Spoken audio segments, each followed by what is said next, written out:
તો મે મહિનાના અંતમાં ગુજરાતમાં વાવાઝોડાનું અનુમાન લગાવાઈ રહ્યું છે। ગુજરાતમાં ચક્રવાતના સંકટની અંબાલાલ પટેલે આગાહી કરી છે।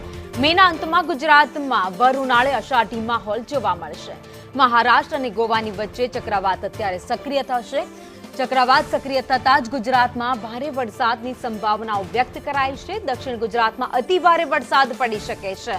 તો ભારે પવન સાથે વરસાદ દક્ષિણ ગુજરાતમાં જોવા મળશે। તો સૌરાષ્ટ્રમાંથી ભારેથી અતિ ભારે પવન સાથે વરસાદની શક્યતાઓ વ્યક્ત કરી છે। આ બાજુ દક્ષિણ ગુજરાતની વાત કરીએ, સુરત, નવસારી, વલસાડમાં પણ પવન સાથે વરસાદ વરસે તેવી આગાહી કરાઈ છે। નર્મદા, ભરૂચ, ડાંગ અને તાપીમાં પણ વરસાદ પડી શકે છે।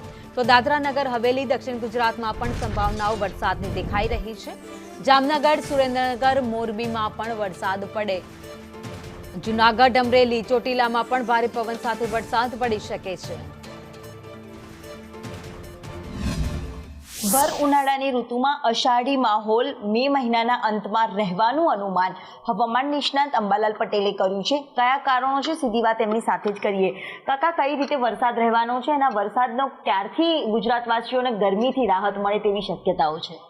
હાલમાં થતી ગરમીમાં હવે થોડાક દિવસમાં રાહત મળવાની શક્યતા રહેશે। મુંબઈ અને ગોવા વચ્ચે એક સિસ્ટમ બની રહી છે।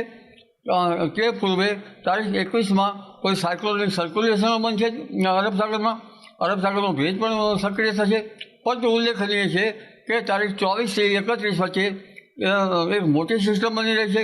તારીખ 24, 25, 26 અને તારીખ 28 તારીખ કે 29 તારીખની આસપાસમાં એક મોટું ચક્રવાત આકાર લઈ રહ્યું છે। ખેડૂતોએ આ વખતે ગુજરાતમાં કદાચ ચોમાસું પણ વહેલું આવવાનું અનુમાન છે, તો ખેડૂતોએ આજે વરસાદ દરમિયાન શું સાવચેતી રાખવી પડશે? તેમના પાકને નુકસાન થશે કે કેમ? અત્યારે પાકમાં તો ખાસ રહ્યો ના હોય, પરંતુ જે બીટી કપાસને બધા વાવ્યા ત્યાં જળ ભરાવ થઈ જાય તો ધ્યાન રાખવું પડે।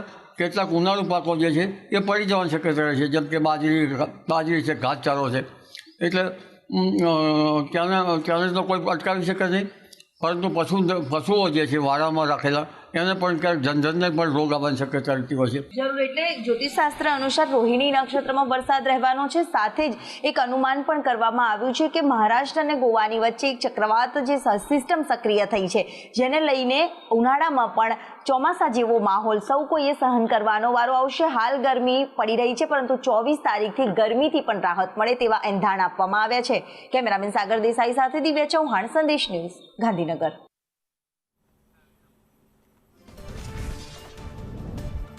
તો ગુજરાતમાં ચક્રવાતની સંભાવનાઓ વ્યક્ત કરવામાં આવી છે। વધુ અપડેટ સાથે અમારા સહયોગી પ્રીતિ અમારી સાથે જોડાઈ ગયા છે। પ્રીતિ, આગામી દિવસોમાં ગુજરાતમાં વાવાઝોડું આવે તેવી પૂરેપૂરી શક્યતાઓ છે। કયા કયા જે વિસ્તારો છે જ્યાં સૌથી વધારે વરસાદી માહોલ જોવા મળી શકે? હજી તો ભાવિની શક્યતા વ્યક્ત કરવામાં આવી રહી છે, કારણ કે આ ચક્રવાત બની રહ્યું છે જે 24 થી 28 મેની વચ્ચે હાલમાં જોવા જઈએ તો ગુજરાત અને મહારાષ્ટ્ર વચ્ચે આ ચક્રવાત છે। પરંતુ આ ચક્રવાત જો ગુજરાતના દરિયાકાંઠે ટકરાય છે, હજી શક્યતા વ્યક્ત કરવામાં આવી રહી છે, તો 24 થી 28 તારીખની વચ્ચે ભારે પવન ફૂંકાવાની, એટલે કે 60 થી 70 કિલોમીટર પ્રતિ કલાકની ઝડપે પવન ફૂંકાવાની શક્યતા વ્યક્ત કરવામાં આવી રહી છે। વિંડીના માધ્યમથી સમજીએ, આજે હજી 20 તારીખ છે, પરંતુ વિંડીમાં અમે આ 24-25 તારીખે સવારે 8 વાગ્યાનું જો વાતાવરણ જોઈએ તો અત્યારે મુંબઈ છે અને સાથે સાથે આ સૌરાષ્ટ્ર દરિયા કિનારો એટલે કે મહારાષ્ટ્ર અને ગુજરાતની વચ્ચે આ ચક્રવાત જે છે, આપ જોઈ રહ્યા છો કે ચક્રવાત જે છે એ સક્રિય થઈ રહ્યું છે અને હજી સુધી આ ચક્રવાતની ઝડપ જે છે 60 થી 70 કિલોમીટર પ્રતિ કલાકની માનવામાં આવી રહી છે।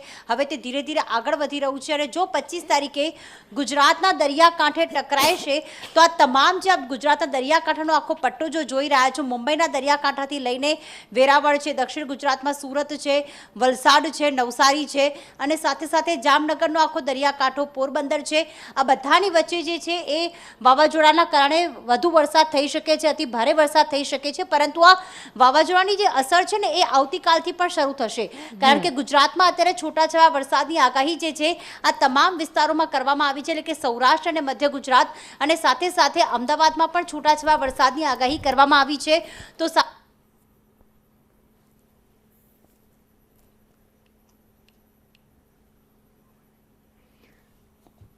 તો મે મહિનાના અંતમાં ગુજરાતમાં વાવાઝોડાનું અનુમાન લગાવાઈ રહ્યું છે। મહારાષ્ટ્ર અને ગોવામાં વાવાઝોડું ચક્રવાત તૈયાર થઈ રહ્યું છે, ત્યારબાદ આગળ વધતા તે ગુજરાતને ટકરાશે તો ગુજરાતમાં અનેક જગ્યાએ વરસાદી માહોલ જોવા મળશે।